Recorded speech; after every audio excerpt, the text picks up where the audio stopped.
In today's video, I'm talking about Mary Kay's liquid eyeliner pen. I'm going to show you how to do winged eyeliner, which is a little tricky for a lot of people, for most people, including myself. So I'm going to show you a technique to do it a little more easily. The best thing you can do is practice before you go to bed. Before you take a shower, practice a couple times in the mirror. Once every single night, eventually you'll get the hang of it and your strokes will come more naturally. You'll also start to figure out what shape works best for your eye. That's kind of just one of those things you need to play with. Another way, if you want to do winged eyeliner and actually wear it out in public, is to do what I'm going to show you in the video, which is to just wear it without eyeshadow. I'm going to show you how to set your eye so that it doesn't transfer, because everyone's eyelids tend to be a tiny bit oily. So I'm going to show you how to set it and how to fix it if you mess up. Once you have a look that you're comfortable with, you can always go back and add makeup, and you'll have the eyeliner already there as a guide, and you can go back over it if you need to, and it'll look perfect. A few things about this eyeliner pen.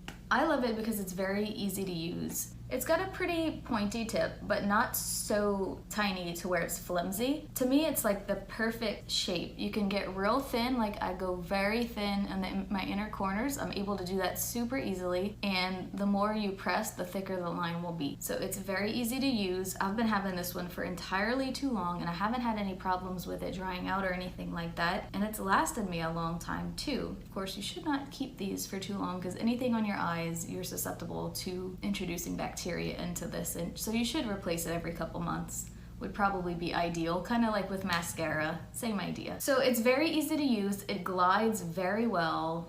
It's not the kind of thing where you have to press or shake it to get anything to come out. It's already ready to go, like it's already in the tip of the eyeliner, ready to go. It dries pretty fast, but not too fast to where you can't manipulate it if you make a mistake. If you go right back in with a wipe or a tissue, if you do this right away, you can clean it up. It's a very smooth line. It's a pretty black line. It's not going to flake when it dries. It's just going to be as is. It's going to dry down a little more matte than when you first put it on. I just love this. To me, this is the way that you want to get winged eyeliner or cat eyes, or just make your lashes look fuller. You can just put a thin line. You're able to get it pretty darn close to your lashes, and it's just gonna make your lashes look fuller even if you don't go with a wing or anything like that. So it's perfectly acceptable to just use as a regular eyeliner. You don't have to get fancy with it. But if you wanna, this is a great tool to get more creative with your eye looks.